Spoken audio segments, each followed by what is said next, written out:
Toujours pas de cadeau au pied du sapin. Restez avec nous, on va vous donner quelques idées.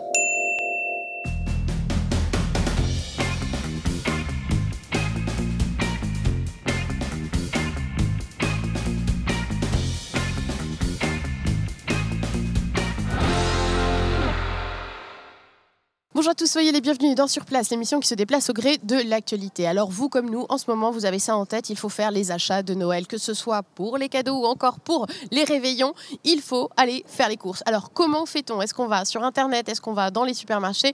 Évidemment oui, mais il y a des alternatives qui sont possibles. Aller dans d'autres magasins, pratiquer peut-être l'économie collaborative ou encore l'économie de seconde main. C'est ce que nous allons voir aujourd'hui. On mène l'enquête, c'est parti.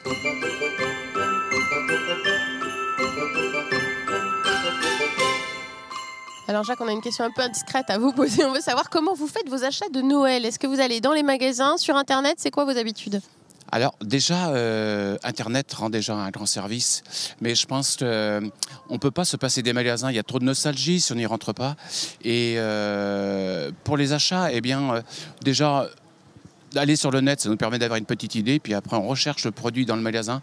Il y a le contact, on peut pas se séparer de ce contact, il faut toujours garder le contact, c'est le contact humain, c'est ça, faut le garder. Et vous êtes plutôt grandes enseignes ou petits commerces? Tout dépend de ce que je recherche, mais j'ai par habitude aujourd'hui, il faut savoir que les petits commerces se meurent, donc j'ai par habitude d'y aller parce que quelque part, je participe quelque part à leur quotidien et au maintien de leur vie active. Magasin, uniquement. Ouais. Pas d'Internet? Pas beaucoup, non. Pas d'Internet. J'aime bien choisir les produits en live, les toucher, les regarder et avoir un contact avec quelqu'un. Donc non, je suis toujours en magasin. Plutôt grande marque, petite boutique, un peu de marché, un peu de tout? Pas de marché, mais pas de préférence en fonction de ce qui est commandé au Père Noël. Ouais. Bah merci beaucoup et bon courage parce que je crois que vous n'avez pas commencé. Hein. Non, c'est ça, pas commencé. On va aller faire un petit tour d'ailleurs. Merci.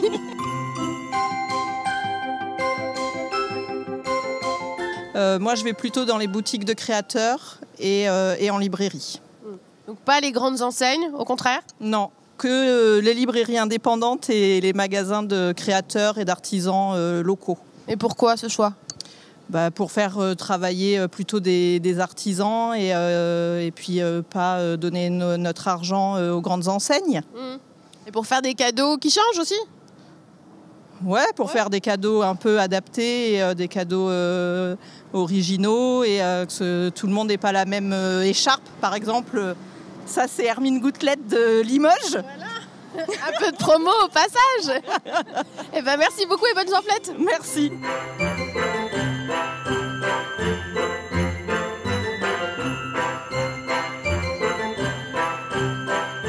Première étape pour notre enquête, on va aller voir la boutique Play It Green, Joula en verre en version française, avec plein d'idées pour faire des cadeaux autrement. Vous allez voir.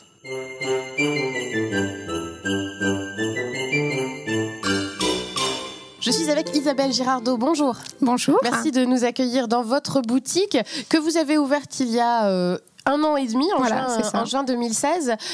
Vous aviez déjà un commerce auparavant, rue du Château. Certains vous auront peut-être reconnu. Oui. Une boutique de bijoux, plutôt, bijoux de créateurs.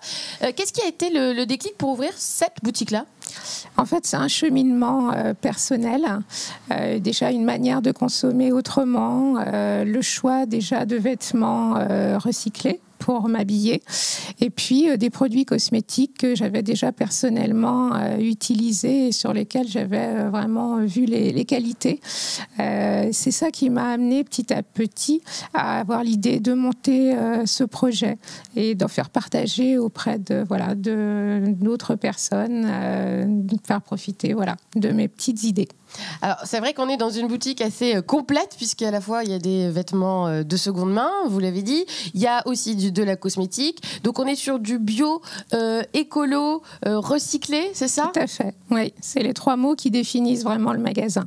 Et alors, le bio, c'est pour plutôt Alors, le bio, la c'est cosmétique, tous les ça produits cosmétiques et de maquillage avec des marques qui sont sélectionnées dans une démarche éthique, une traçabilité, en fait, et des entreprises à taille humaine qui sont souvent nées du constat de la difficulté de de produits qui ne sont vraiment pas toujours de bonne qualité et qui ont des fois des impacts sur l'organisme, au niveau, ils ne sont pas sains.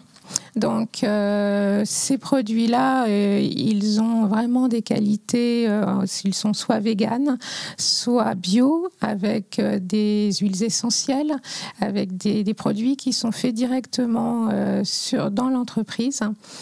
Il y a également des idées cadeaux écologiques. Alors, juste pour revenir sur les cosmétiques, c'est vrai qu'on peut être sensible un petit peu à la cause, que ce soit pour des raisons de santé, pour des raisons éthiques, mais pour le porte-monnaie, des fois, on se dit, bon, ça coince un peu. Là, si on s'approche et qu'on regarde les produits, non, là, c'est pas combien ça coûte ? C'est pas du tout le cas. On est vraiment sur des produits abordables. Secret des Fées, qui est une marque locale, en plus, ils sont sur Rezé. On est à une gamme de prix de 3,80 € à 4,20 €. Donc, avec là, en plus exemple, une démarche. Gommages, c'est ça ? Voilà, on est à 3,80 €. On a des sachets en poudre de produits à reconstituer avec un petit peu d'eau. Donc, dans une démarche zéro déchet, pas de gaspillage. On utilise le produit que quand on en a besoin. Il n'y a pas de peau qui risque de rester dans une armoire et de se perdre. Donc, il y a ces produits-là. Il y a également des produits en vegan avec une durée d'utilisation qui est bien supérieure à des produits liquides. On est sur des produits accessibles à tous. Alors, c'est aussi le cas des vêtements, sont aussi des produits accessibles. Là, on se trouve justement devant une penderie, des cintres où il y a différents vêtements. C'est que de la seconde main et c'est des petits tarifs. Voilà, ça va de 2 à 10, 12 € maximum, 15 € maximum pour les manteaux. Des pièces qui sont sélectionnées, parce que je fais des achats solidaires auprès d'associations nantaises. Donc, je choisis chaque pièce pour son style et puis également des produits qui sont en super bon état. Alors, la période des fêtes approche, les gens font aussi leurs cadeaux, donc on peut acheter des vêtements tout au long de l'année, mais on peut aussi en offrir éventuellement. Est-ce que cette barrière que certains pouvaient avoir de se dire « Oh, je ne vais pas faire un cadeau qui est un cadeau d'occasion », est-ce qu'elle est franchie aujourd'hui ? Est-ce que les gens viennent chez vous aussi pour faire des cadeaux avec des objets de seconde main ? Oui, il y a une évolution. Il y a une évolution des mentalités.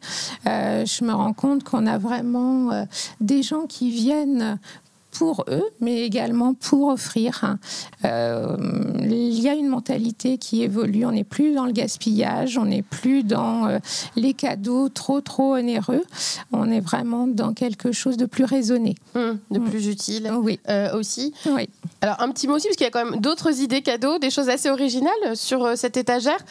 Par exemple, les confettis, on va y en avoir pas mal aussi avec le 31 décembre. Voilà. Ceux-là, ils ont une particularité. Oui, ils ont une particularité. En plus du côté ludique, joyeux, festif, on a d'un papier qui est recyclé et qui est ensemencé avec des petites graines fleuries. Donc ça veut dire qu'on va se lancer la bonne année. En fait, l'année suivante, il y aura peut-être des même choses qui vont pousser. Avant l'année suivante, ça pousse en général sous 15 jours. D'accord, sur les petites plantes fleuries. Fleuries. Donc oui, c'est une démarche globale. C'est une démarche globale et vous allez même peut-être franchir une autre étape et aller vers la gratuité, puisqu'on peut aussi faire dans cette boutique du troc. Voilà, au niveau des livres, il y a la possibilité de venir avec son livre, d'en reprendre un autre. C'est complètement gratuit, c'est vraiment dans une démarche d'échange. On a donné quand même pas mal de bonnes idées, je crois, pour venir faire un tour à Play It Green. Merci beaucoup, Isabelle. Mais merci à vous.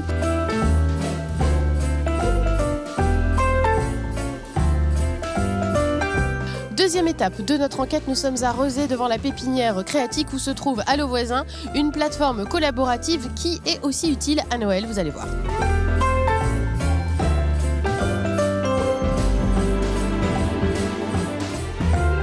Je suis à présent avec Édouard Dumortier. Bonjour. Bonjour. Qui est le fondateur d'Allo Voisin. On est à quelques mètres de vos locaux qui sont en effervescence en ce moment.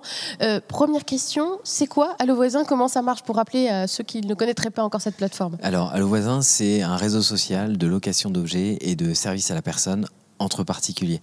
On a un concept qui est très simple, c'est qu'on va dire aux gens qui ne sont plus obligés au XXIe siècle de posséder tout ce dont ils ont besoin, qui peuvent privilégier l'entraide entre voisins et que c'est une nouvelle façon de consommer qui est tout à fait dans l'air du temps et qui a du sens.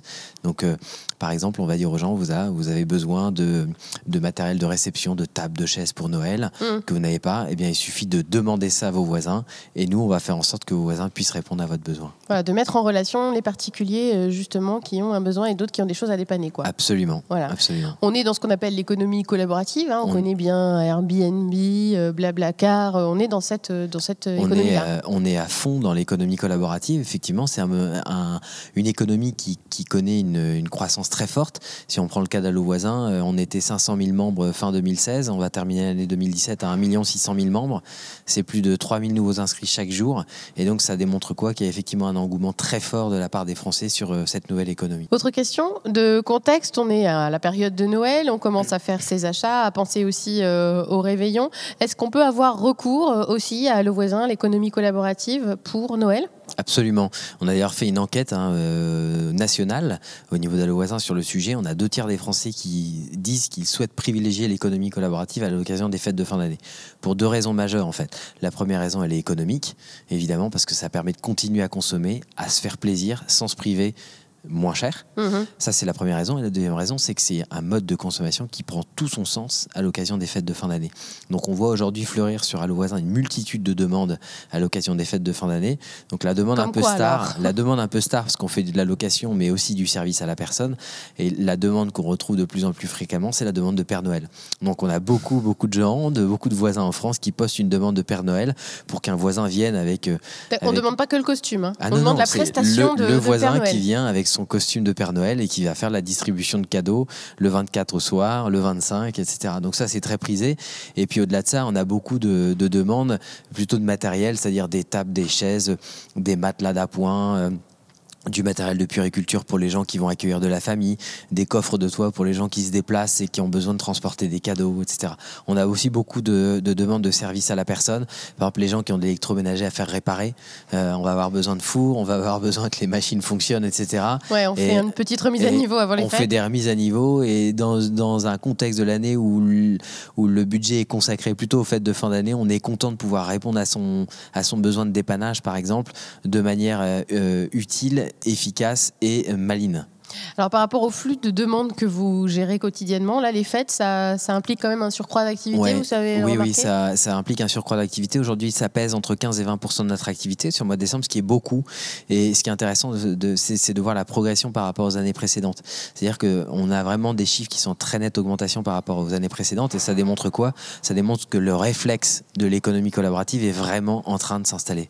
Merci beaucoup. Merci à vous. Et puis bonne fête de fin d'année. Merci à vous aussi. C'est la fin de notre enquête. Bien sûr, nous n'avons pas été exhaustifs, mais vous avez pu voir que côté économie seconde main ou économie collaborative, il existe des alternatives pour faire ses achats de Noël autrement. En tout cas, quel que soit votre choix, on vous souhaite d'excellentes fêtes de fin d'année et surtout bon courage pour toutes les courses. À très bientôt sur Télé Nantes.